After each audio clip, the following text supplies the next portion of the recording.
1976년 6월 5일 미국의 티턴댐이라고 폭이 약 1km에 이르는 거대한 댐이 한꺼번에 무너졌습니다. 근데 댐이 무너지는 날 오전에 관리인들이 댐 위쪽에서 진흙물이 조금씩 나오는 걸 발견하고 그걸 보고했어요, 위에다가. 근데 워낙 적은 양이 흘러나오는 것이고 위험해 보이지도 않아서 아무런 조치도 취하지 않았습니다.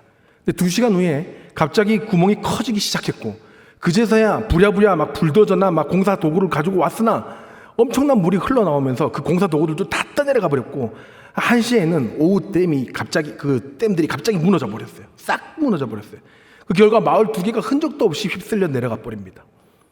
이 사고는 처음 문제가 보고됐을 때 주의를 기울이고 적극적으로 이 조치를 취했다면 일어나지 않을 수 있었던 사고였습니다. 최근에 안전심리 전문가들은 이런 경우에 원인이 되는 심리 상태가 전문 용어로 있다고 하는데요. 그것을 안전무지증이라고 이야기를 합니다. 내가 이 경고를 무시했을 때 얼마나 큰 결과가 나올지 모르기 때문에 그래서 제대로 대처하지 못한다는 거죠. 그 예로 2003년 태풍 매미 때 큰 피해가 있었어요. 그때 전국에서 130명이 사망을 했는데요. 이 이상한 거는 바람이 가장 무섭게 몰아쳤던 제주는 사망자가 2명에 불과했는데 오히려 제주보다 그 위력이 절반이었던 영남 지방은 무려 104명이나 사망을 합니다. 그 이유를 보니까 제주도는 사람이 태풍이란 태풍은 다 겪어봐가지고 그게 얼마나 무서운지 알기 때문에 철저하게 대비를 한다고 해요. 근데 상대적으로 태풍의 위력을 많이 경험하지 못했던 영남지방 사람들은 바람인데 아직 괜찮겠지 이러면서 외출도 자주 하고 시설 방비도 철저하게 하지 않아가지고 피해가 커졌다고 했죠. 2년 전인가 저희 울산에도 큰 태풍이 한번 몰려왔었거든요. 근데 제가 이제 그 대사회 문제 2단 및 대사회 문제 말고 이 청소년부도 저 팀장으로 맡고 있거든요. 부모님들 전화가 왔어요, 저한테. 태풍 오는데 우리 애가 없어졌어요, 그러면서. 어디 갔나고 막 찾아보니까 PC방을 간 거예요, 중학생들이. 예. 끝나고 난 다음에 그 애들 불러가지고 막 먹이면서 너희들 좀 왜 그런 거냐? 정신이 있냐 없냐? 그러니까 목사님, 이 태풍을 뚫고 가서 고요한 PC방에서 게임을 하는 맛을 아십니까? 이렇게 이야기를 해요.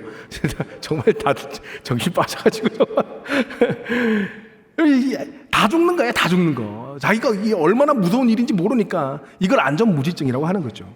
문제는 우리가 눈에 이렇게 명확히 보이는 것들도 주의를 기울이지 않는데 눈에 보이지 않는 영적인 문제나 죄에 대한 것들은요, 더더욱 우리가 안일하게 대처하기 쉽다는 겁니다.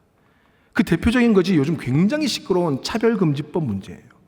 여러분, 한 해에 국회에서 제정되는 그 법령들이 몇 개가 되신지 아십니까? 1000개가 넘어요, 1000개가. 우리가 다 모니터링 할 수가 없죠. 근데 그 중에 차별금지법 하나가 시행되는데, 목사님, 그 법 하나가 시행되는 게 뭐가 그렇게 문제라고 그렇게 반대를 합니까? 교회가 그 법 하나로 큰 타격을 받겠습니까? 라고 생각하시는 분들이 의외로 많습니다. 근데 여러분, 절대로 그렇지 않습니다. 차별금지법에 대해 많은 전문가의 의견과 또 먼저 도입된 외국의 사례들을 살펴보면 이 법이 통과된 후에 우리가 겪어야 될 상황들은 정말 상상을 초월할 수도 있어요. 차별금지법은 그동안 줄기차게 시도되었고 최근에는 다수 야당의 주도로 처음으로 편파적으로 공청회까지 열렸어요. 조금씩 그 댐의 구멍을 넓혀가며 이 법은 이제 우리 눈앞에까지 와 있습니다. 지금 국회에 계류되어 있는 차별금지법이 4개나 돼요. 4개. 한 개만 통과돼도 엄청난 상황의 변화가 일어나게 돼요. 여러분, 도대체 이 법이 뭐가 문제이기에 교회가 이렇게 긴급하고 중요하게 생각을 할까요? 사랑하는 성도 여러분, 오늘 우리는 로마서 본문을 통해 차별금지법을 통과시키려는 지금의 세대를 알아보고 하나님께서는 우리에게 이 세대에 대해서 어떤 태도를 원하시는지 나누겠습니다. 오늘 설교를 듣고 하나님의 진리 위에 바로 서기로 결단하며 교회와 다음 세대를 지켜내고자 기도하고 행동하시는 여러분들 되시기를 예수님의 이름으로 축복합니다. 네. 우선 오늘 그 본문이 되는 로마서는 AD 55년경에 고린도에 있던 바울이 로마 교회에 심각한 문제가 있다는 것을 알고 그 문제를 해결하기 위해 쓴 편지입니다. 당시 교회 내적으로는 이방인 그리스도인과 유대인 그리스도인들 간의 갈등을 풀고자 했고요. 외적으로는 심각하게 타락했던 이 로마 문화의 이 성적인 타락함에 성도들이 물들지 않게 하기 위해 바울은 간절한 마음으로 오늘의 로마서를 썼습니다. 그래서 바울은 1장부터 11장까지는 복음과 우리의 구원의 관계에 대해서 아주 충분히 설명한 후에 12장부터는 그러면 그런 복음, 그 귀한 복음으로 구원을 받은 우리는 이 세상에서 어떻게 살아야 하는가에 대해서 이야기를 합니다. 그 첫 번째가 12장 1절이에요. 우리 다 같이 읽겠습니다. 그러므로 형제들아, 내가 하나님의 모든 자비하심으로 너희를 권하노니 너희 몸을 하나님이 기뻐하시는 거룩한 산 제물로 드리라. 이는 너희가 드릴 영적 예배니라. 여러분, 바울은 너희 몸을 거룩한 산 제물로 드리라고 부탁합니다. 여기서 몸은 이 소마라는 단어를 쓰는데요, 우리의 육체, 우리의 마음, 우리의 상황, 우리의 환경, 모든 것을 포함한 우리의 전부를 이야기하는 거예요. 그리고 산 제물이란 것은, 여러분, 원래 제물은 죽은 거잖아요. 죽은 거. 근데 내가 지금 살아있으니까, 내가 살아있지만 죽은 제물처럼 온전히 우리의 모든 것을 하나님께 순종시키라는 거예요. 그렇게 순종하겠다고 결단한 우리가 첫 번째로 할 것이 무엇이냐? 2절입니다. 다 같이 읽겠습니다. 너희는 이 세대를 본받지 말고. 구원을 받은 우리가 가장 먼저 해야 할 이 신앙의 자세는 이 세대를 본받지 않는 거예요. 이 말은 이 세대를 따라가지 말라는 겁니다. 어떤 유혹이 와도 아무리 그게 정상인 것처럼 보여도 이 세대를 따라가지 말라는 겁니다. 당시 로마 문화에는 하나님께서 굉장히 싫어하는 두 가지 모습이 있었는데요, 그 첫째가 우상 숭배였고, 그 둘째는 동성애를 비롯한 방탕함이었습니다. 로마 남부 지방에 폼페이라는 도시가 있었어요. 얼마나 화려하고 아름다웠는지요. 이 유명한 휴양지로서 각계각층의 사람들이 모여서 쾌락을 막 즐기던 아주 부유한 도시였습니다. 근데 79년 8월 폼페이 앞에 있던 베수비오 화산이 한번 크게 폭발을 합니다. 엄청난 열기와 화산재가 도시를 완전히 덮어버렸고, 그렇게 폼페이는 사라져버립니다. 역사에서 사라져버려요. 무려 20m의 두께로 덮여버렸다고 합니다. 그 후에 약 1900년 정도 지나고 난 다음에 1970년대부터 조금씩 폼페이의 유물들이 발굴되기 시작했는데요, 유물들 중에 당시 로마 사람들의 죽기 바로 일보 직전에 생생한 그 마지막 순간의 형상들은 꼭 한 번은 봐야 될 세계적인 유산이 되어 있습니다. 저도 박물관, 보기 다르게 박물관을 엄청 좋아하거든요. 전국에 이 박물관이랑 박물관 다 다녔어요. 진짜 박물관만 가면 엄청 힐링이 되고 그래요. 저는 옛날부터 이 유물들이 진짜 너무 보고 싶었었거든요. 근데 제가 사역을 하는데 비행기 타고 로마로 갈 수는 없지 않습니까? 그래서 계속 폼페이 유물 너무 보고 싶다 이러고 있었는데, 한 7년 전에 울산에 폼페이 유물이 온다는 거예요. 내가 안 가니까 지가 와요? 엄청 좋아요. 감사했어요. 근데 이제 또 제가 교회 들어간 지 얼마 안 돼가지고 눈치가 보여가지고 계속 이제 옆에 최고 선임 목사님 옆에서 계속 이제 노래를 불렀어요. 폼페이 가고 싶어요. 폼페이 가고 싶어요. 계속 그렇게 말만 하면 폼페이 가고 싶어서 그랬거든요. 목사님이 짜증이 났는지 좋은지 아주 마음이 약하시니까, 그래 내가 데리고 갈게 그러면서 저를 데리고 가셨어요. 갔는데 딱 가니까 입장료가 10,000원이나 하는 거예요. 그것도 지갑을 딱 열어서 제 것까지 다 계산해 줬어요. 여러분, 저는 제 돈 대신 내주는 사람이 세상에서 제일 존경스러워요. 정말 멋있어요. 그리고 아주 재밌게, 아주 정말 너무 감사하게 그 유물들을 다 구경을 하고 있는데, 제가 진짜 깜짝 놀란 게 있었습니다. 그게 뭐냐면 당시 로마 도시의 타락상이었습니다. 폼페이의 수많은 장소에서 비정상적인 성적 유희를 즐겼던 그 흔적들이 나오는데요, 그 벽화를 비롯한 여러 유물들은 동성애를 비롯한 각종 성적 타락이 공공장소에서 공개적으로 벌어지고 있었음을 얘기해주고 있습니다.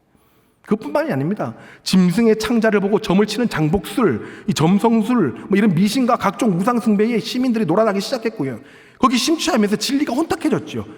그러니까 사회가 제대로 돌아갈 리가 없습니다. 그래서 많은 사람들이 로마가 갑자기 망한 대표적인 사유 중에 하나는 미신 우상숭배, 그리고 동성애를 비롯한 방탕한 삶을 반드시 꼽습니다. 자, 그렇다면 여러분, 2000년이 지난 지금의 이 세대는 어떨까요? 그때보다 나아졌을까요? 아닙니다. 더 악해졌습니다. 지금부터 그 이야기를 하겠습니다. 지금 보시는 그림은 당시 폼페이 식당에 걸려있던 개의 그림입니다. 잘 보시면 그 위에 낙서가 써 있는데요, 식당에 걸렸던 개의 그림 위에는 주인이 노예 사내 아이를 데리고 동성애를 즐겼다라고 비판하고 놀리고 욕하는 글들이 써 있어요. 이처럼 당시에는 동성애가 많았지만 또 그것을 나쁜 것이다라고 말할 수 있는 자유도 같이 있었다는 겁니다. 그런데 우리가 지금부터 살펴볼 이 세대의 차별금지법이라는 희한한 이 법은 동성애는 죄다, 동성애는 나쁜 것이다, 그렇게 비판할 자유마저도 우리에게서 뺏어가버리고 모든 사람이 강제적으로 동성애를 정상으로 받아들이게끔 만듭니다. 그래서 저는 이 세대가 그 세대보다 훨씬 더 위험하다고 봅니다. 자, 그런 의미에서 조금 더 구체적으로 왜 우리가 차별금지법을 반대해야 되는지 살펴보겠습니다. 지금부터는 정말 최대한 집중해 주시기 바랍니다. 일단 용어부터 정리하고 가겠습니다. 포괄적 차별금지법은 지금까지 다양한 이름으로 발의가 됐는데요. 최근에 가장 문제가 됐던 법안은 아까 말씀드렸던 박주민 의원이 대표 발의한 평등에 관한 법률안입니다. 이름은 다르지만 내용은 다 똑같아요. 핵심적인 이 조항들은 다 똑같습니다. 그래서 오늘은 이 법을 기준으로 살펴보는데 제가 통칭해서 포괄적 차별금지법 혹은 차별금지법이라고 이야기하겠습니다. 자, 그러면 왜 우리가 포괄적 차별금지법을 반대해야 되는가? 첫 번째, 다 같이 읽겠습니다. 포괄적 차별금지법은 창조 질서를 파괴하고 사회적 구조와 질서를 반성경적으로 만들기 때문입니다. 이번에 발의된 평등에 관한 법률을 살펴보면 정말 우리가 도저히 받아들일 수 없는 놀라운 조항들이 나옵니다. 이 법안의 핵심은 이거예요. 제3조에 보면 21가지 차별해서는 안 되는 영역을 나열해요. 성별, 나이, 성적 지향, 성병 절충성, 학력 이런 걸 이유로 어떤 차별도 해서는 안 된다라고 하는 게 핵심입니다. 언뜻 보면은 그게 그렇게 틀린 말인가 싶습니다.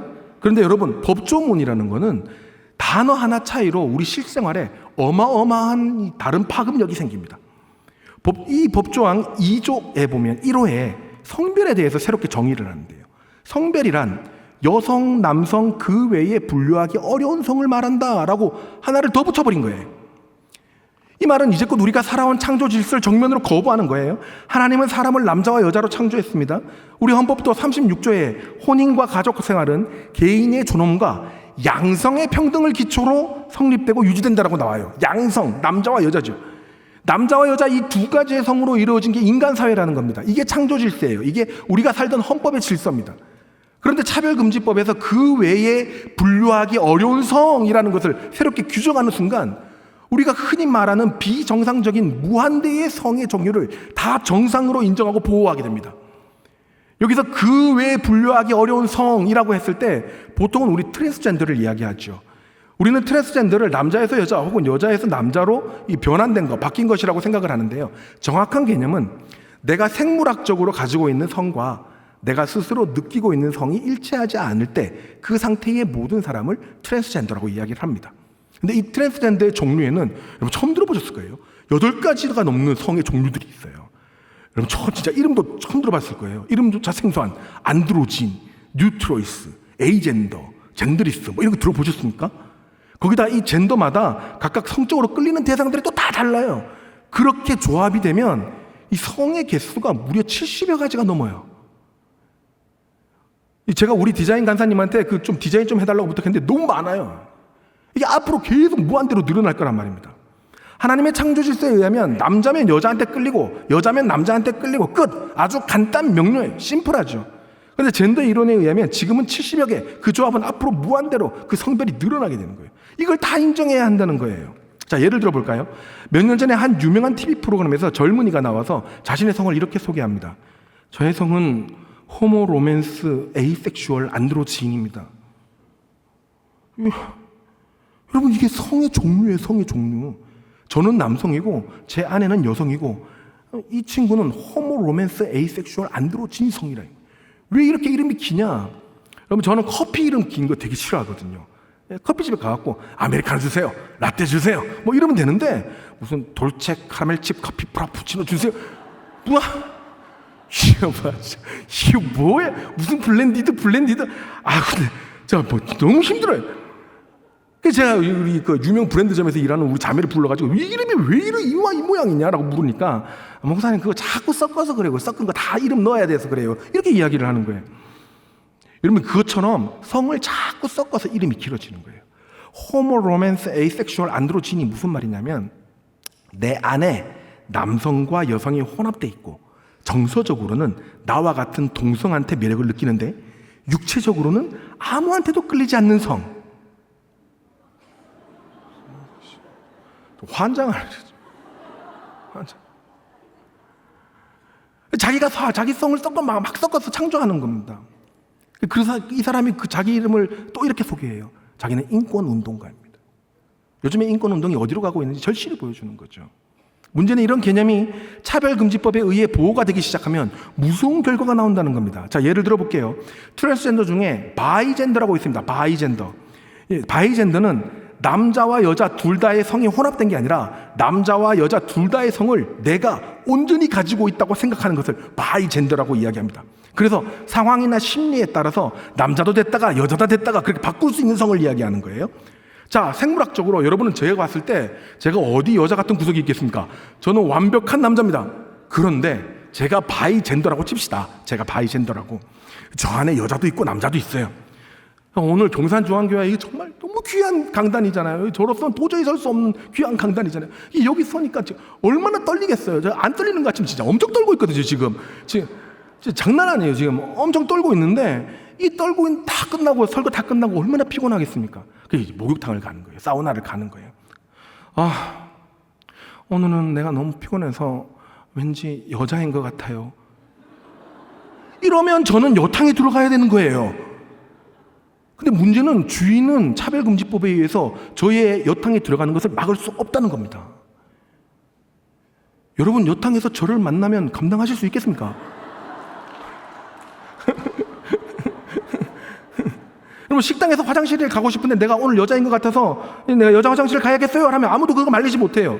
여러분, 말이 안 되는 것 같죠? 진짜 말이 안 되는 것 같죠? 볼까요? 제22조 시설물 접근 이용에서의 차별금지. 시설물의 소유 관리자는 성별 등의 이유로, 여기 말하는 성별에 그 외에 분류되지 않은 성이라고 나오잖아요. 바이젠더가 들어가는 거예요. 성별 등의 이유로 해당 시설물의 접근, 이용, 임대, 매매, 제한 거부하여서는 아니 된다. 이 성에 그 외에 분류할 수 없는 성이 들어가니까 바이젠더가 포함되는 거예요. 못 막는 거예요. 막으면 이 법에 의해서 시정명령, 이행강제금, 심지어 손해배상까지 당할 수 있습니다. 이렇게 이야기해도 목사님 설마 그렇게까지 되려고요? 라고 생각하시는 분들이 분명히 또 있으시겠죠. 2021년 7월 17일 미국 LA 한인 목욕탕에서 벌어진 사건이 미국 사회에 논쟁을 일으켰습니다. 이날 여자 탈의실에 한 남자가 아주 당당하게 들어와요. 그리고 여자 탈의실에서 옷을 확 벗었는데 사람들이 깜짝 놀라요. 와우! 완전 생 남자예요. 완전 생 남자. 뭐 하나 바꾸고 변화시키고 한 건 없이 완전 남자, 완전 남자. 같이 옷을 벗던 어린 여자애들이 막 비명을 지르고 막 정신적인 엄청난 충격을 받습니다. 그래서 엄마가 막 관리인한테 뛰어가서 엄청나게 항의를 해요. 도대체 저런 사람을 왜 여자 탈의실에 들여보냈냐? 근데 그 관리인의 대답이 그렇습니다. 기업이 트랜스젠더를 차별하는 것을 불법으로 규정한 캘리포니아주 법에 따른 것이기 때문에 문제가 없다. 법이 그렇다는 거예요. 법이. 2018년 6월에는 더 황당한 일이 벌어져요. 워싱턴 DC에 있는 한 식당에서 트랜스젠더가 여자 화장실로 갔어요. 갔는데 이 종업원이 보니까 너무한 거예요. 아무리 봐도 남자 같은 거예요. 그래서 그 여자 화장실로 가고 있는 사람에게 그럼 진짜 미안한데 다른 사람들을 위해서 신분증 한 번만 확인할 수 있게 해달라. 그렇게 말을 했어요. 당연하죠. 다른 사람들을 위해서 그럴 수 있죠. 근데 그 사람이 신분증 보여달라고 했다. 내가 수치심을 느꼈다. 차별당했다고 해서 경찰을 부르고 소송을 걸었어요. 어떻게 된 줄 아십니까? 지역인권법 위반으로 $7,000의 벌금이 가게에 부과됩니다. 그리고 그 주인과 식당 종업원들에게 젠더 교육을 이수하게 합니다. 그 트랜스젠더가 바로 이분인데요. 여러분, 제가 식당 종업원이라고 해도 이런 사람이 여자 화장실 쓴다고 하면 상식적으로 당연히 신분증 검사는 해야 된다고 봅니다. 그리고 이 사진은 사건 후에 인터뷰하려고 최대한 여자처럼 꾸며서 인터뷰한 거예요. 평상시는 훨씬 더 남자 같죠. 포괄적 차별금지법에서 말하는 차별행위 중에 괴롭힘이 있어요. 괴롭힘. 수치심, 모욕감, 두려움이 들게 하면 괴롭힘이에요. 그냥 내가 수치심을 느꼈다, 모욕적이었다 하면 차별행위가 되는 거예요. 정당하게 당신이 여자인지 확인하겠다, 신분증 좀 보여달라 이랬는데 이게 모욕받았다는 거예요. 그래서 차별받았다는 겁니다. 이걸 두고 차별금지법을 찬성하는 쪽에서는 이 내용은 차별금지법이 아니라 인권법에 있는 내용이다라고 가짜뉴스다 이렇게 이야기하는데 천만에요. 제가 원문 기사까지 다 찾아서 읽어봤어요. 여러분, 인권법이냐 차별금지 이름이 뭐가 중요해요? 그 안에 있는 핵심 차별금지법 조항이 중요하지. 다 눈 가리고 아웅하고 있는 거예요. 여러분, 속지 마세요. 저 차별금지법 찬성하는 쪽에서 하는 그 이유들을 속지 마세요. 전부 다 지금 현재 세상에서 일어나고 있는 일입니다. 이 차별금지법이 얼마나 무서운 법이냐면 이 법이 제정되는 순간에 모든 국가기관과 행정기관은 이 법에 맞게 모든 법을 수정해야 되는 의무가 생겨요. 그야말로 말도 안 되는 초헌법적인 법률인 거죠. 구조를 보면 국가 및 지방자치단체는 모든 법을 이 법의 취지에 맞도록 바꿔야 된다. 이런 규정을 만들어요. 그러니까 위와 같은 상황에 형법의 성추행, 성범죄의 처벌에 관한 특례법, 경범죄 이런 법률들이 젠더들에게는 전혀 적용되지 않도록 국가는 바꿔야 된다는 거예요. 그리고 쉽죠. 대통령은 여기에 대한 기본계획을 5년에 한 번씩 또 수립하고 또 바꿔나가야 된다는 거예요. 우리나라 법 질서를 계속 젠더에게 유리하게, 퀴어들에게 유리하게 계획하고 바꿔나가는 의무가 대통령에게 생긴다는 겁니다. 더 무서운 건 11조예요. 중앙행정기관 모든 자치단체장과 특별히 교육감은 대통령하고 똑같이 계획을 세우고 시행해야 됩니다. 특별히 교육감은 이 법에 맞게 교육도 해야 되는 의무가 생기는데요. 학교에서 동성애는 정상이다, 모든 젠더는 정상이다, 그들은 남자처럼 생겼어도 여자 화장실을 이용해야 되고 그것에 대해 절대로 항의하거나 불쾌해하거나 거부의 반응을 해서는 안 된다라고 교육해야 되는 의무가 교육감한테 생긴다는 겁니다. 여러분, 얼마나 이상한 세상이 되어가고 있는 거 상상이 되십니까? 바울이 말하는 로마서 세대는요, 적어도 아닌 것을 아니라고 표현이라도 할 수 있었는데 우리 세대는 이 법이 통과되면 반대는커녕 정상이라고 가르쳐야만 하는 의무까지 생기는 어처구니 없는 일이 벌어지는 겁니다. 창조 질서를 무너뜨리고 성에 대한 사회적 인식 구조 그 자체를 비성경적으로 바꿔버리는 악법 중의 악법이 바로 차별금지법인 겁니다. 자, 두 번째 이유, 차별금지법을 반대하는 두 번째 이유, 우리 다 같이 한번 읽어볼까요? 포괄적 차별금지법은 죄와 진리를 구별하고 표현할 자유를 박탈하고 처벌하기 때문입니다. 최근에 부산의 한 유명한 대학교 게시판에 에타에 한 남학생이 글을 올립니다. 내용이 그래요. 나는 남자의 몸을 가지고 있지만 스스로는 여자라고 생각하는 트랜스젠더인데 남자 룸메이트하고 기숙사 생활하는 게 너무 불편하다는 거예요. 그래서 여자 기숙사에 넣어달라는 겁니다.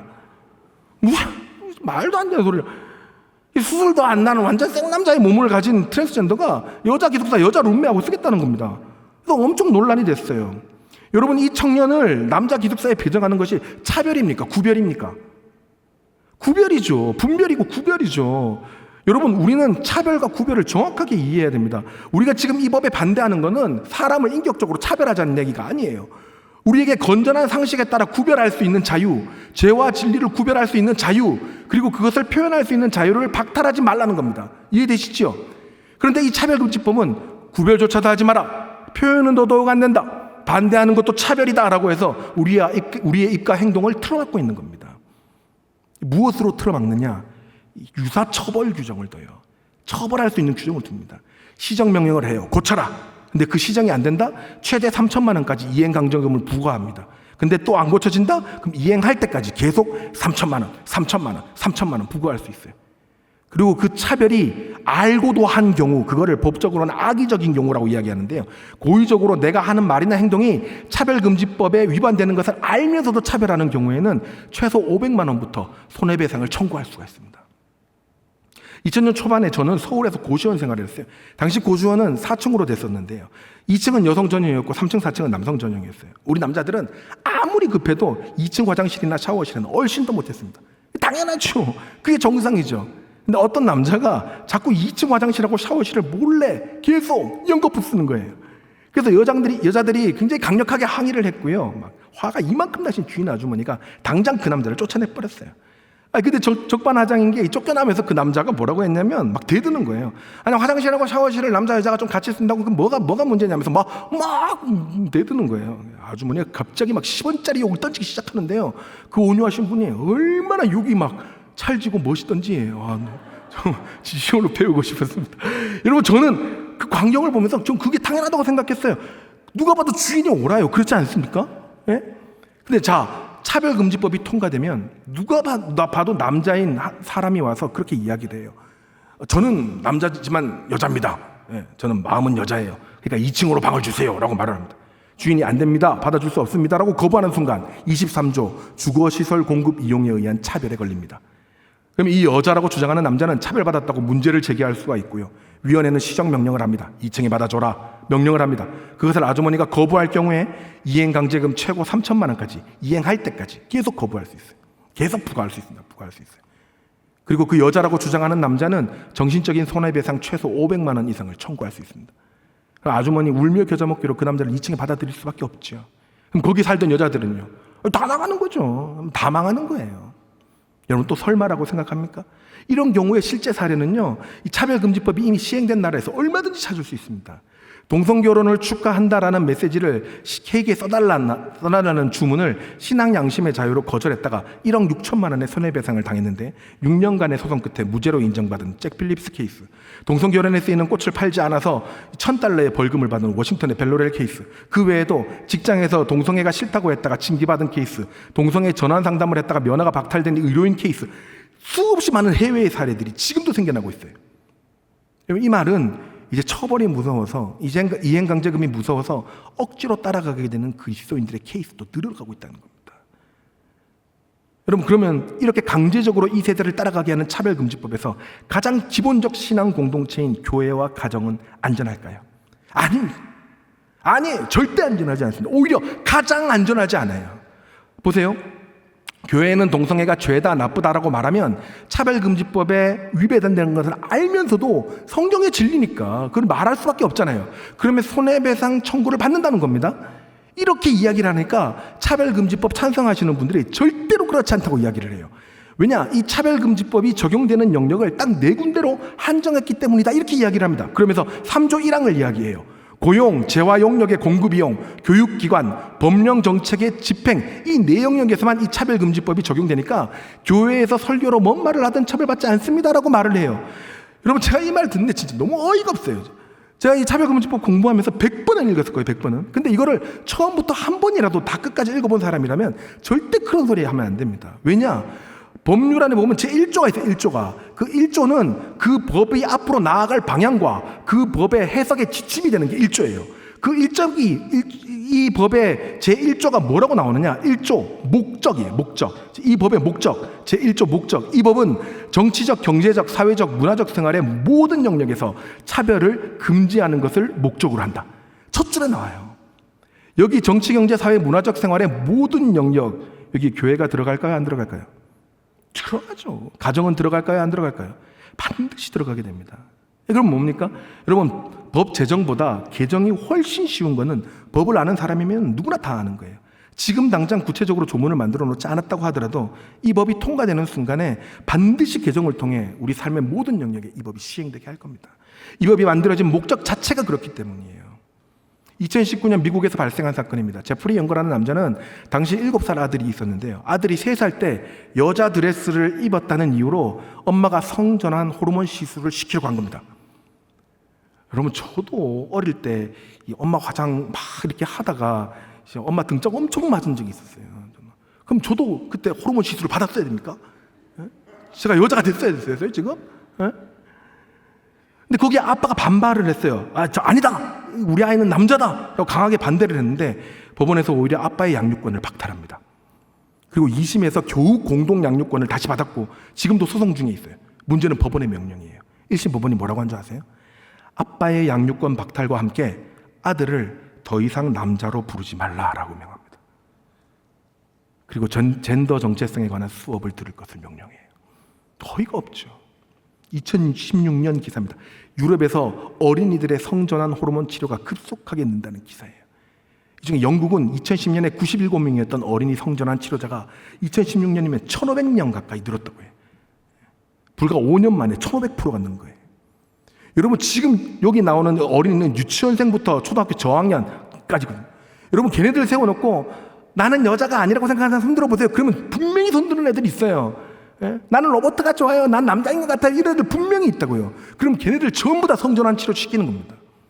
거기에 가정이 개입할 수 있느냐? 차별금지법에 의해서 학교의 교육에 의해 성전체성을 다시 찾아가는 어린이들의 이 성전체성을 바꾸는 그 전환 상담, 거기에 가정은 개입할 수가 없어요. 가정과 교회의 영역에 법은 들어가지 않는다고요? 아닙니다. 이 법의 목적과 외국의 사례를 보십시오. 삶의 모든 영역에 이 법이 시행되는 것이 목적이에요. 거기다 이 법의 취지에 맞춰서 다른 법률들을 고칠 수 있는 그 초헌법적인 법률들이, 그 조항들이 있기 때문에 얼마든지 다른 법률을 통해서 가정에서, 교회에서 이런 일들이 일어날 수 있는 겁니다. 여러분, 더 위험한 일 말씀드릴까요? 차별금지법은 12조에서 19조까지 고용에 대해서 차별해서는 안 된다는 내용을 만들었습니다. 성별 등의 이유로 근로자를 차별해서는 안 된다는 거죠. 모든 교회에는 아주 신실하신 직원들이 계세요. 사무실에서, 방송실에서, 카페에서, 교회 곳곳에서 사명감을 가지고 정말 수고하시는 분들이죠. 이분들 자리가 얼마나 크고 중요한지 모릅니다. 여기 로덴 카페? 제가 청년 때 처음 와봤어요. 완전 센세이션이 있어요. 저에게 처음으로 카푸치노를 가르쳐준 카페였어요. 정말 깜짝 놀랐어요. 너무 맛있었고, 그리고 직원들이 너무 친절했었어요. 여러분, 교회에 오는 손님들을 직접 대하는 일을 하는 이 교회 직원, 이 직원분들이야말로 온전한 신앙을 가지신 분들이 하셔야 되는 거예요. 근데 이 차별금지법에 의하면 교회에서 직원을 고용할 때 엄청난 문제가 생겨요. 예를 들어서 사무간사님 한 분을 모집하는데 누가 봐도 남자인데 아까처럼 여장을 한 사람이 면접에 왔습니다. 혹시 성별이 어떻게 되시나요? 혹시 트랜스젠더이신가요? 물어야 돼요, 안 물어야 돼요? 물어야죠. 우리의 신앙과 교리에 위배되는 사람을 우리 직원으로 둘 수는 없는 거잖아요. 그러나 12조 3호 직원 채용할 때 성별에 대한 질문을 하는 행위 자체가 차별이에요. 목사님이 묻지도 못해요. 당신 성별은 뭡니까? 묻지도 못해요. 묻기만 해도 손해배상해야 돼요. 목사님, 그럼 채용 공고할 때 아예 기준으로 세워버리면 어떡합니까? 그럼 되잖아요. 동성애는 받지 않습니다. 트랜스젠더는 받지 않습니다. 세우면 되잖아요. 안 됩니다. 2호 채용 공고하면서 젠더 퀴어를 받지 않는다는 광고도 차별이에요. 우리는 동성애자를 받지 않습니다라는 하는 순간 시정명령, 이행강제금, 손해배상까지 받아요. 더 위험한 것은 여기도 경산중앙유치원, 아주 좋은 교육기관이 있죠. 교회에서 복음 목적으로 세운 복지, 문화, 교육시설들입니다. 이런 시설들은 사회와 직접적인 접촉점이 있기 때문에 전국의 모든 교회가 아주 신경을 쓰고, 그래서 사람 교행할 때도 얼마나 교회의 방향에 일치하는지, 얼마나 신실한 신앙을 가졌는지 굉장히 신중하게 기도하면서 사람을 고용을 합니다. 근데 한 선생님이 지원을 해요. 누가 봐도 트랜스젠더입니다. 그래서 우리하고 맞지 않다라고 채용을 안 합니다. 그러면 그 사람은 왠지 교회가 내가 트랜스젠더이기 때문에 나를 떨어뜨린 것 같다라고 문제를 제기할 수가 있습니다. 그럼 문제 어떻게 되는 줄 아세요? 그 순간 교회가 트랜스젠더 때문에 저 사람을 떨어뜨린 것이 아니다라고 교회가 증명을 해야 돼요. 일이 엄청 많아지는 거죠. 그리고 실제로 트랜스젠더이기 때문에 떨어뜨렸다라고 한다면 문제가 엄청 커지는 겁니다. 시정명령, 이행강제금, 손해배상까지 막 부지기수로 우리가 교회가 물어야 되는 게 엄청 많아지는 거예요. 만약에 동성애 또는 트랜스젠더라는 걸 속이고 유치원 선생님이 됐어요. 근데 나중에 밝혀진 거예요. 그래도 절대로 못 내보내요. 성별 등의 이유로 해고가 안 됩니다. 그냥 선생님으로 써야 되는 거예요. 그러니까 이제 원장님이 그러면 애들을 직접적으로, 부모님들이 너무 힘들어하니까 애들을 직접적으로 가르치게 하지는 말자, 그냥 행정일 위주만 시키자, 이렇게 업무를 분장할 수 있죠. 그러나 이것도 차별입니다. 그렇게 하는 순간 제15조 성별 등의 이유로 특정 직무에서 배제하는 행위를 차별이라고 규정합니다. 원상복구 결정이 내려져요. 애들을 가르치라고 하고 시정명령이 떨어지고 거기에 교회가 불응하면 시행할 때까지 3천만 원, 3천만 원, 3천만 원 계속 이행강제금을 부과할 수 있는 겁니다. 더 위험한 거 말해볼까요? 이 고용에 대한 부분은 근로자와 사용자를 대상으로 해요. 교회 사역자들은 원래 근로자는 아니지만 최근 판례상으로 근로자의 지위를 인정받고 있어요. 근데 문제는 차별금지법이 통과되면 교육자도 근로자이기 때문에 교육자 면접부터 문제가 생기는 거예요. 최근에 저희 교회에서는 담임 목사님께서 면접을 볼 때 동성애와 차별금지법에 대한 질문을 많이 하고 계세요. 동성애에 대해서 어떻게 생각하십니까? 차별금지법에 대해서 어떻게 생각하십니까? 질문을 많이 하시거든요. 근데 아예 그런 부분을 묻지도 못합니다. 트랜스젠더가 만약에 교육자로 들어왔는데 성별을 물어서도 안 되고 또 떨어뜨려서도 안 되고, 떨어뜨렸을 경우에 성별 때문에 떨어졌다고 손해배상 당할 수 있는 거예요. 여러분, 우리 교회 영아, 유아, 유치부에 레즈비언 교육자가 들어오고 중등부, 고등부에 남성 동성애자, 게이들이 온다면 그 교육자들이 들어오면 그 자르거나 업무에서 배제할 수가 없어요. 왜요? 성별의 이유로 업무 배치에 차별을 두면 안 되니까요. 교육자가 그래요. 목사님 설마 그런 일이 있겠어요? 교육자가 되려면 다 신학대학교 나와야 되는데 거기서 다 걸러지겠죠. 천만의 말씀입니다. 27조 교육기회의 차별금지, 교육기관의 장은 성별 등의 이유로 교육기관의 입학을 금지해서는 안 된다. 청신신대원이라는 교육기관에 트랜스젠더는 마음대로 들어올 수 있는 길이 열리는 겁니다. 그렇게 되면 교회에 얼마든지 동성애자 트랜스젠더들이 이 사역자로 들어올 수가 있게 되는 거예요. 어떠십니까? 그래도 겨우 법 한 개 통과되는 거라고 생각하십니까? 아닙니다. 이 법이 통과되는 순간 교회에서조차 어쩔 수 없이 동성애자를 직원으로 받아들여야만 하는, 그야말로 죄와 진리를 구별조차 할 수 없게 하는 강제적인 법안인 것이죠. 강제적으로 모두가 이 세대를 따라가게 하는 악법 중에 악법이라는 겁니다. 마지막으로 진짜 위험한 게 이것입니다. 세 번째, 우리 같이 읽겠습니다. 포괄적 차별금지법은 진리를 가르치고 선포할 수 없게 하기 때문입니다. 차별금지법에 의하면 성별 등을 이유로 혐오나 편견을 교육하는 행위를 금지시킵니다. 그러면 학교에서 이제 동성애는 비정상이라고 말할 수가 없어요. 신실한 어떤 크리스찬 선생님들이 트랜스젠더는 정상이라고 교육할 수밖에 없는 겁니다. 동성애를 보고 퀴어 축제를 보고 아이들에게 저기는 비정상적이다, 성적으로 문란하다라는 표현을 쓸 수 없고 가르칠 수도 없습니다. 문제는 이 교육기관에 신학교가 다 포함된다는 거예요. 미션 학교들이 다 들어간다는 거예요. 당연히 포함되죠. 그래서 신학교 내에서 젠더가 차별받는 느낌이 들게 하는 수업이나 강의가 진행될 수가 없어요. 신학교에서 진리가 선포되지 못하는 겁니다. 여러분, 교회 설교는 안전할까요? 지금 제가 하고 있는 이 설교는 안전할까요? 물론 지금 당장 발의된 법안에 의하면 목사님이 설교할 때 동성애는 죄다라고 설교할 수 있습니다 라고 말은 합니다. 근데 문제는 25조예요. 방송 등 서비스 제공 이용에서의 차별금지 조항에서 발생합니다. 목사님이 동성애는 죄다라고 설교는 할 수 있는데 이것이 신문이나 인터넷 방송 등을 통해서는 제공될 수 없다는 거예요. 이 말은요, 설교는 했는데 이 동성애 부분은 홈페이지나 유튜브에 나갈 때 동성애 부분은 잘라서 나가야 된다는 겁니다. 만약에 편집되지 않고 올라갔을 경우에 지금처럼 이렇게 실시간으로 중계되는 건 말도 안 되는 거죠. 편집되지 않고 올라갔을 경우에 그 설교를 방송에서 들은 이 젠더 퀴어가 이 정신적인 충격을 받았다고 손해배상을 500만 원 청구할 수 있다는 거예요. 500만 원 이상. 근데 만약에 한 명의 동성애자가 본 게 아니라 10명의 동성애자가 그 설교를 보고 충격을 받았다? 인당 500만 원씩 5천만 원 교회에다 청구하는 거예요. 그 100명의 젠더가 본다면 5억의 손해배상이 이 목사님한테 청구가 되는 거예요. 제가 작년에 이거 말고 이 젠더 퀴어에 대해서, 포괄적 성교육에 대해서 이 설교를 했는데요. 조회수가 1만 회가 넘었어요. 1만 회가. 근데 그 중에 만약에 이 1000명만이라도 동성애자들이 듣고 이 손해배상을 청구하면 뭐 50억이에요. 50억. 그럼 저는 앞으로 어떻게 살아야 돼요? 저는 제가 설교할 수 있겠습니까? 그뿐만이 아니에요. 차별금지 항목에 종교, 신념, 사상까지 다 들어가니까 이단 설교, 신천지는 나쁜 곳입니다, 신천지는 비인격적인 곳입니다, 이렇게 말을 못합니다. 설교를 못해요. 똑같이 문제 제기당할 수 있다는 겁니다. 그래서 이 법이 통과가 되면 각종 인터넷, 특히 유튜브 등의 방송에서 트랜스젠더나 동성애자들, 이단들까지 모욕적이구나라고 느낄 모든 컨텐츠와 내용과 강의는 사라지게 되는 거예요. 이래도 교회를 정조준한 악법이 아닙니까? 얼마 전 5월 15일 차별금지법 제정에 반대하는 기독교인들이 3만 명이나 모여서 국회에서 기도회 반대 집회를 했습니다. 30일에는 전북에서 4천 명이, 6월호에는 광주에서 많은 성도들이 모여서 차별금지법을 반대했죠. 울산을 포함한 전국 곳곳에서 반대 집회가 열렸습니다. 그리고 어제 7월 16일 이 서울 광장에서는 퀴어 축제가 열리고 서울시 의회 앞에서는 무려 이 주최 측 추산 10만 명의 기독교인들이 모여서 차별금지법 반대 집회를 열었습니다. 그런데 몇천 명만 모여도 앞다퉈 보도하던 언론은 몇몇 기독 언론을 제외하고는 전부 다 입을 다뭅니다. 보도하지 않아요. 왠 줄 아세요? 2011년 국가인권위원회가 인권보도준칙이라는 규칙을 하나 만들었습니다.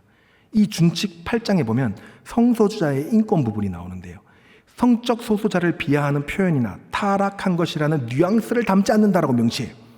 겨우 준칙 하나 만들었을 뿐인데 모든 언론은 젠더 퀴어가 끼칠 사회적 위험성에 대해서 입을 다물어 버립니다. 제가 아는 어느 기독 언론인은요, 퀴어 문제를 내보낼 때마다 계속 불려가서 허리 숙여 사과해야 된다고 합니다. 그리고 협박받아요. 너 그러면 자꾸 취소시켜버린다고. 자격 취소시켜버린다고. 겨우 준칙 하나 만들어줬고 규칙 하나 만들어졌는데 언론의 입이 다 막혔는데 이 차별금지법 자체가 제정이 된다면 그 효과가 어느 정도일지 상상이 되지 않습니다. 진리를 진리라고 말할 수 없는 세상, 잘못된 것을 죄라고 표현조차 할 수 없는 세상에 오게 될 수도 있다는 거예요. 여러분, 그러면 우리는 어떻게 해야 될까요? 오늘 본문 2절에서 바울은 이 세대를 본받지 말고 하나님의 선하시고 기뻐하시고 온전하신 뜻이 무엇인지 분별하도록 하라라고 말합니다. 이 세대를 본받지 말라는 것은 이 세대가 아무리 유혹적이고 이 세대가 아무리 멋있어 보이고 그게 일반적인 것처럼 보여도 하나님의 뜻과 반대되는 것이거든 이 세대와 거리를 두라는 거예요. 이 세대를 따라가지 말라는 겁니다. 그리고 분별하다라는 뜻은 도키마조라는 헬라어를 사용하는데 구약에서는 불로써 그 순수함을 시험하다라는 어원을 가지고 있습니다. 옳은 것을 시험하다, 옳은 것을 증명해내다라는 뜻이에요. 이 세상에 죄로 가득 찬 이 문화와 제도가 생겨날 때 우리는 하나님의 뜻이 옳다는 것을 증명하고 분별해서 세상에 반드시 선포해야 된다는 것입니다. 여러분, 왜 차별금지법이 잘못됐는지 내 주위 사람들한테 증명하고 전하셔야 됩니다. 커피숍에서, 엄마들 모임에서, 학부모 모임에서 이야기하셔야 돼요. 동영상 보여주셔야 됩니다. 우리가 증명하지 않고 우리가 분별하지 않았기 때문에, 우리가 선포하지 않았기 때문에 이 법이 계속 이렇게 힘을 얻고 있는 겁니다. 여러분, 오늘 설교 내용만 들어도 젠더 퀴어가 아닌 이상 누가 이 법에 찬성을 하겠습니까? 사랑하는 여러분, 정말 저의 위치로는 절대로 설 수 없는 이 귀한 경산중앙교회 강단에 우리 담임 목사님께서 저를 세우신 것은 우리 성도들이 제대로 알고 분별하기를 원하는 그 간절한 마음이 있으시기 때문이에요. 사실 제가 옆에서 보면 안타까울 때가 너무 많이 있습니다. 차별금지법을 반대하시는 우리 모든 담임 목사님들, 저희 담임 목사님도 엄청 반대하시거든요. 정말 활발하게 이 활동을 하시거든요. 딴 데는 어디도 못 가게 하시는데 차별금지법 반대하는 데는 다 보내세요. 다.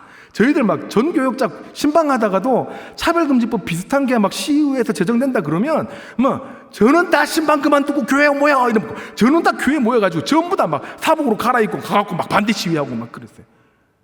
진짜 정말 대단하세요. 근데 그런 목사님들이 종종 오해를 받으세요. 마치 어느 한쪽 정치를 지지하는 것처럼 보일 수 있습니다. 근데 여러분, 이건 정치의 문제가 아니에요. 오늘 들으신 내용대로라면 당연히 이 법을 반대하고 서명하고 목소리를 내야 되는 거 아니에요? 진짜 그리스도인이라면 이 법안을 반대하지 않는 게 더 이상한 거 아닙니까? 이것은 어느 당을 지지한다, 어느 당을 지지하지 않는다의 문제가 아닙니다. 누구라도 이런 성경적 가치관을 무너뜨리고 다음 세대들을 위험하게 하는 법안을 제정하려고 한다면 우리는 그것이 거짓이요 진리가 아님을 분별하고 증명해내야 하는 것입니다. 여러분, 다시 한번 간곡히 부탁드립니다. 복음을 소유한 그리스도인이라면 내가 사는 모든 영역에서 무엇이 옳은지 증명해내시기 바랍니다. 차별금지법의 잘못된 것에 대해 설득해 주시기 바랍니다. 반대운동에 동참해 주시기 바랍니다. 그래서 마침내 교회와 다음 세대를 위해 하나님의 선하신 뜻을 세우시는 여러분 되시기를 주의 이름으로 축원합니다. 아멘. 말씀을 마무리할게요.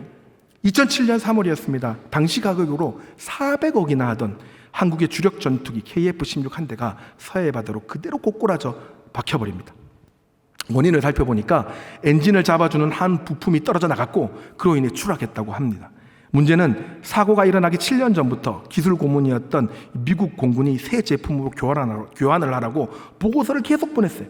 심지어 부품을 무료로 교체해 준다고까지 했는데 당국은 날고 있으니까 괜찮아 라고 괜찮다고 가만히 있었습니다. 그리고 7년 후에 400억짜리 비행기는 추락을 했고 보고서를 무시했던 당국은 단 한 푼도 보상을 받지 못하고 오롯이 모든 책임을 떠안았습니다. 여러분, 전문가들이 위험하다고 이야기할 때는 반드시 위험한 결과가 나올 가능성이 매우 높습니다. 2021년 6월 전국 교수연합 1900명의 교수들이 차별금지법 반대 성명서를 발표합니다. 같은 달 전국의사연합 1500명이 성명서를 발표했고 한의사 약사 간호사 연합 2500명, 그리고 올해 6월 5일 전국의 신학대학교 교수 500명, 신학대학교 교수 500명이면 전원이에요, 전원. 그 500명이 차별금지법은 악법이라고 하며 반대 성명서를 냈습니다. 신학, 의학, 약학, 간호학, 법학 등 각종 관련된 지식층의 전문가들, 신실한 그리스도인들이 차별금지법이 이 사회에 끼칠 악영향을 우려하며 반대 보고서를 제출하고 있는데도 불구하고 그 직접적인 피해자가 될 우리들은 어쩌면 지금 당장 비행기가 날고 있으니까 괜찮겠지라고 착각하고 있는 건 아닐까요? 사랑하는 여러분, 설교를 준비하면서 동성애와 또 각종 윤리적 방탕함으로 망해버린 그 도시 소돔과 고모라 사건을 다시 읽으면서 저는 두려움을 느끼기도 했지만 동시에 희망을 받습니다. 비록 지금이 그때처럼 방탕하고 하나님 보시기에 망해야 될 세상처럼 보이지만 소돔과 고모라를 의인 10명만 있다면 망하지 않게 할 것이다라는 하나님의 그 긍휼하신 마음이 이 시대에도 동일하게 적용될 것이라는 믿음이 생겼어요. 소돔과 고모라 인구가 당시에 10만 명 정도였다고 합니다. 굉장히 큰 도시였죠. 10만 명이니까. 10만 명의 의인 10명이면 우리나라로 따지면 의인 6천 명만 있으면 이 나라 망하지 않겠구나라는 그 어린아이 같은 단순한 계산도 해봤습니다. 여러분, 성경에서 말하는 의인은 복음을 받아 하나님께 순종하며 하나님의 선하시고 기뻐하시고 온전하신 뜻이 무엇인지 증명해내는 사람, 말하는 사람, 설득하는 사람이 의인입니다. 사랑하는 여러분, 세상이 흔들리고 세상의 가치관이 변한다 해도 하나님의 말씀이 진리임을 신실하게 믿는 우리 경산중앙교회 성도들만이라도 깨어 행동하는 의인이 된다면 이 나라를 하나님이 보호하시고 지켜주시며 다음 세대를 건강하게 세워주실 것이라 저는 믿습니다. 오늘부터 더 기도하시고 눈물로 주위 사람들에게 전해주시고 설득해 주십시오. 하나님의 온전하신 뜻이 진리임을 이 땅에서 증명해 주시기를 부탁드립니다. 그래서 모든 악한 시도가 잠재워지고 하나님의 선하시고 기뻐하시고 온전하신 뜻이 굳건하게 서게 되는 우리 가정과 교회와 나라를 만드시는 여러분 되시기를 예수님의 이름으로 축원합니다. 아멘. 기도하겠습니다. 거룩하시고 은혜가 많으신 하나님 아버지, 세상이 변하고 흔들린다 해도 하나님의 말씀의 기준은 언제나 동일하며 변하지 않음을 믿습니다. 이 시간 간절한 마음과 가난한 마음으로 하나님의 긍휼을 구합니다. 우리가 스스로 겸비하여 하나님의 은혜를 바라오니 이 땅을 고쳐 주시옵소서. 포괄적 차별금지법과 같은 악법들이 교회와 가정과 다음 세대를 위협하고 있습니다. 더 이상 악의 논리가 득세하지 않게 막아주시고 우리 그리스도인들이 깨어나 의인으로 하나님의 선하시고 기뻐하신 뜻을 증명해내므로 이 땅이 고쳐지는 은혜를 체험하게 하여 주옵소서.